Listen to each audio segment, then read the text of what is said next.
Mga awit kabanatang 113 hanggang 115. Sa mga kabanatang ito, mababasa natin ang mga awiting tungkol sa kadakilaan at kabutihan ng Panginoon, ang Diyos na makapangyarihan sa lahat, pagtitiwala sa Diyos at pagbibigay ng kaluwalhatian sa Kanya. Mga awit kabanatang 113. Awit ng pagpupuri kay Yahweh. Purihin si Yahweh, dapat na magpuri ang mga alipin. Ang ngalan ni Yahweh ay dapat purihin. Ang kanyang pangalan ay papupurihan, magmula ngayo't magpakailanman. Buhat sa silangan hanggang sa kanluran, ang ngalan ni Yahweh dapat papurihan. Siya'y naghahari sa lahat ng bansa, lampas pa sa langit ang pagkadakila. Sino bang katulad ng Diyos na si Yahweh? Nasa kalangitan doon nakaluklok. Buhat sa itaas siya'y tumutunghay, ang lupa at langit kanyang minamasdan. Mula kapanglaway itong mahihirap, kanyang itinataas, kanyang nililingap. Sa mga prinsipe ay isinasama, sa mga prinsipe nitong bayan niya. Ang babaeng baog pinagpapala niya, binibigyang anak para lumigaya. Purihin si Yahweh. Mga awit kabanatang 114. Awit ng paggunita sa Eksodo. Ang bayang Israel sa bansang Ehipto'y kanyang inilabas, nang ang lahing ito sa bansang dayuhan lahat ay lumikas.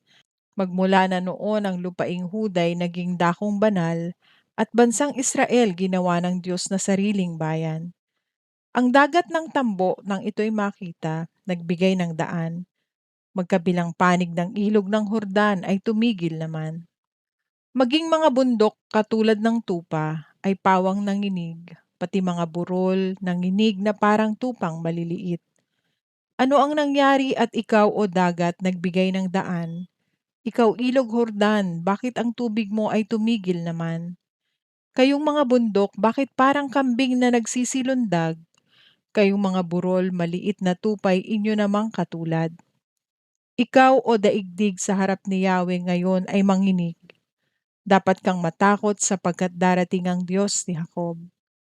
Sa malaking bato nagpabukal siya ng saganang tubig, at magmula roon ang tubig na ito ay nagiging batis.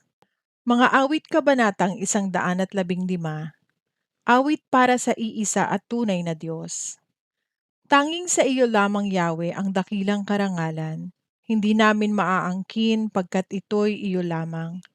Walang kupas iyong pag-ibig na tatanging katapatan.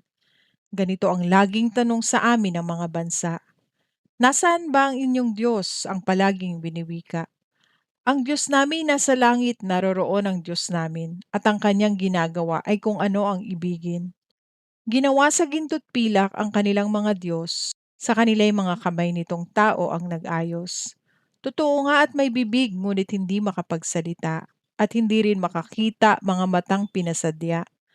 Di rin naman makarinig ang kanilang mga tainga, ni hindi rin makaamoy ang ginawang ilong nila.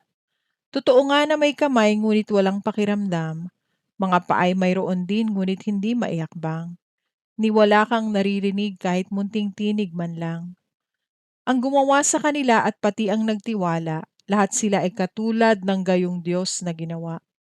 Ikaw, bayan ng Israel, kay Yahweh lang magtiwala. Siya ang inyong sanggalang kung tumulong laging handa. Kayong mga pari, kay Yahweh ay magtiwala. Siya ang inyong sanggalang kung tumulong laging handa. Kay Yahweh ay magtiwala, kayong may takot sa Kanya. Siya ang inyong sanggalang kung tumulong laging handa. Ang Diyos ay magpapala, hindi tayo lilimutin. Pagpapala'y matatamo nitong bayan ng Israel. Pati mga pari may pagpapalang kakamtin.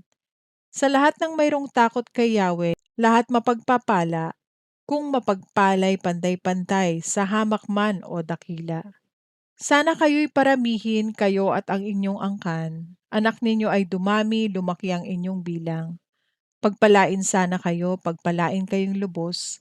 Pagpalain ang lumikha ng langit at sansinukob. Si Yahweh ang may-ari ng buong sangkalangitan, samantalang ang daigdig sa tao niya ibinigay. Di na siya mapupuri niyong mga taong patay, niyong mga nahihimlay sa malamig na libingan. Tayo ngayong nabubuhay ang dapat magpasalamat. Siya'y dapat na purihin mula ngayon hanggang wakas. Purihin si Yahweh.